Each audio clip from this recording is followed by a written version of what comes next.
Welcome back, friends and followers, to TJ's Modeling Bench. Or if you're new here, welcome to TJ's Modeling Bench.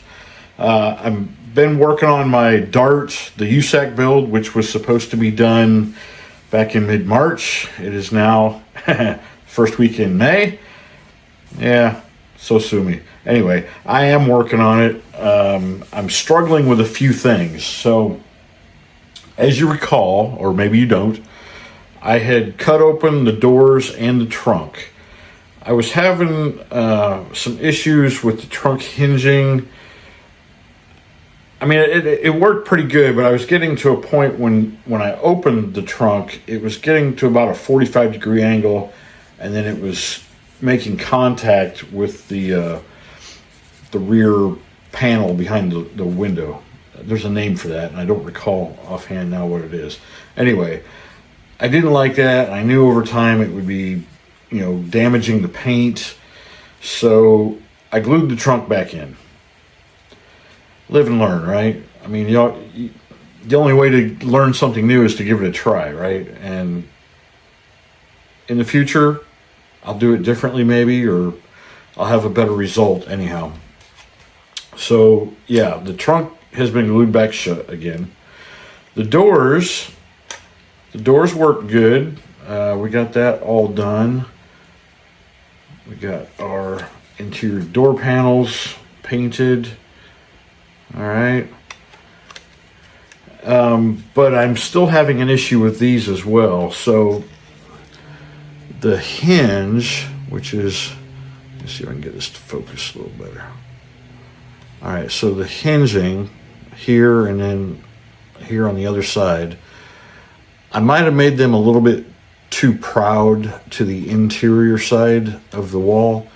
So when I put the interior bucket in, get back in focus here. When I put the interior bucket in, it's making contact, or it was making contact, with the support section that holds up the dashboard. So you can see I've been trimming away at this area.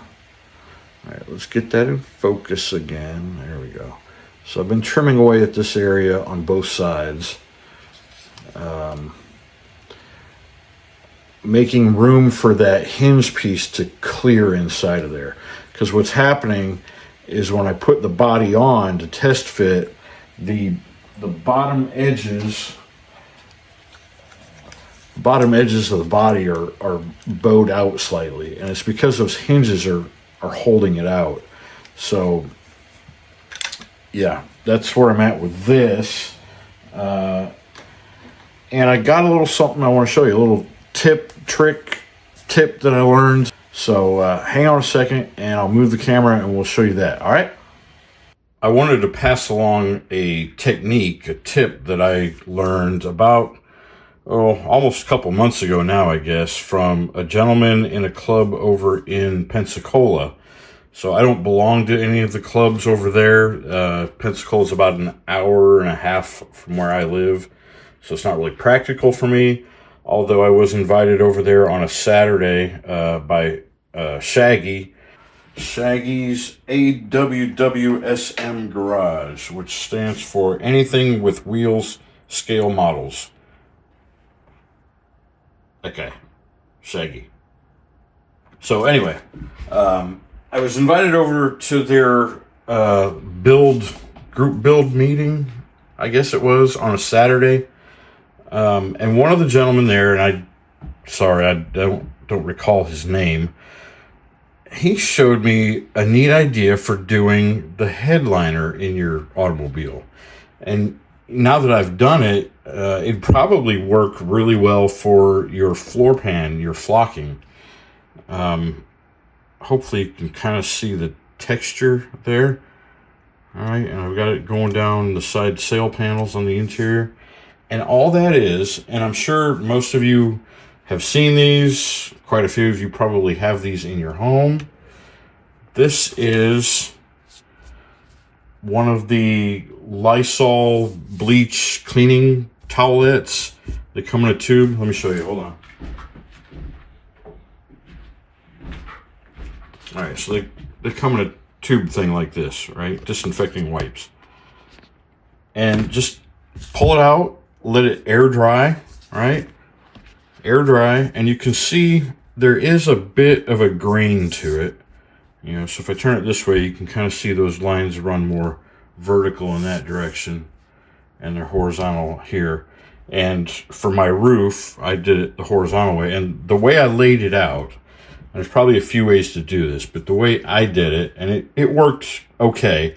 I may have to refine the way I'm doing it, but I just laid my car body upside down on its hood, or on its top, and then with a fine tip Sharpie, I just marked roughly where the top of the windshield was, where the sides of my door windows were, but then where it makes the curvature down for the sail panel, I put a mark there, and then kind of made another mark way out here and one way down here, and then another one on the inside. So that way when I cut it out, and of course I made marks for the upper side of the rear window glass, that way when I cut it out, I had basically a square in the middle with two widening legs, or wings if you will, that come off near the bottom edge.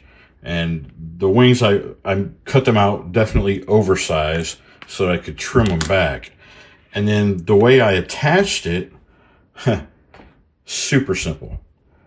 I just used Tamiya Extra Thin, but instead of the brush that comes on the cap in the bottle, I used a 1/4 inch wide older sable brush, and I just dipped it in there and just applied it. You know, you don't want to pour it on there, because you know, you get too much and you risk softening the plastic and warping the top of your car that way. But getting it on the brush and then, you know, kind of dabbing it in to get it set and then brushing it in worked beautifully. And then I just went back with some Tamiya semi-gloss black paint in the airbrush and sprayed it black again. So yeah, I'm sold on it. I think it's a great little trick technique. I will be using it quite a bit more in the future. And like I said, I think you could probably use this in your floor pans, doing your interior, you know, floor flocking instead of using the flocking. This might be an even better way to do that. I'll have to see. I'm going to give it a try on something here in the future, and we'll see how it goes. Something else that I've had to deal with that's driving me just a little bit batty is the, I don't know what you call this piece, the front of the engine bay, right? Goes on here, and the radiator, the radiator and the fan shroud. So this, what is this? This is a MCB Products 3D printed engine. And I think my fan pulley is maybe a little bit too far forward, and I can't do much about that now. But when I've test fitted the body with the this forward piece in place, it's very close to where the fan is now. And if I had the fan shroud attached to it, right, and it's not painted yet because of what I did to try to fix this issue. So anyway, if the fan shroud was attached to it like it should be with the radiator when I install it, I don't know that I could get it down over the fan without making contact, right? So I would definitely mess up the fan, and who knows what else would get messed up trying to seat the body down on top of the frame. So what I did was I cut out a few pieces of styrene. Those are probably 60 thou, if I'm guessing right. Glued them to the ends so that when it's installed on the body, it actually sits out just a little bit further than it normally would. And I'm hoping that gives me enough room for the radiator and the fan shroud to be in there, and then still get the body down without making contact on the fan. So yeah, this has been a lot of a lot of trial and error work on this thing to get it to the point where I'm just about ready to do paint. And for the paint, I don't know if I showed you all this or not, but we are going to be using, this is Model Car World Finishes, and it's Seafoam Turquoise Metallic. I love that color. I just love that color. That's not even mixed up completely yet, but I think that's going to be gorgeous. Gorgeous, gorgeous. And this is the enamel, 6955E, Seafoam Turquoise Metallic Enamel from Model Car World. So, look forward to that. Something else I did. Okay, so right now my air cleaner is not on the engine. Sits in there like that. I gotta do some more touch-up painting on it. It was glued in, and then I bumped it, and it came off. Anywho, when I've had the body on, the air cleaner stands proud of the engine bay, which means the hood won't sit flush on it. So I thought, well, you know what? I don't have a scoop. Let's not put a scoop on this hood. Instead, I've notched out around the air cleaner, so the air cleaner will stand above the hood. And now I'm even thinking that maybe I will repaint this air cleaner, and instead of doing the Hemi orange or the Hemi orange, Chevy orange, whatever you want to call it, I might just spray the air cleaner with that Seafoam Metallic so that it matches the rest of the car. I don't know. I'm a little up in the air on that. I think it might look better than the orange, because I think the orange will clash too much with that blue. I don't know, maybe not. That's my thought. Or I might even go with, a semi-gloss black maybe. I don't know. Let me think. Let me know what you think. I do too much thinking sometimes, and I stagnate because I overthink. But that's where we're at. So stay tuned. More will come, I promise. So that's the current update on the state of my Dodge Dart. I'm really hoping I can get that one done, by the end of the month. But I'm also going to be working on the Indy car that I opened up the other day. I need to clean up pieces and then get some primer on that, and we'll get going on that one as well.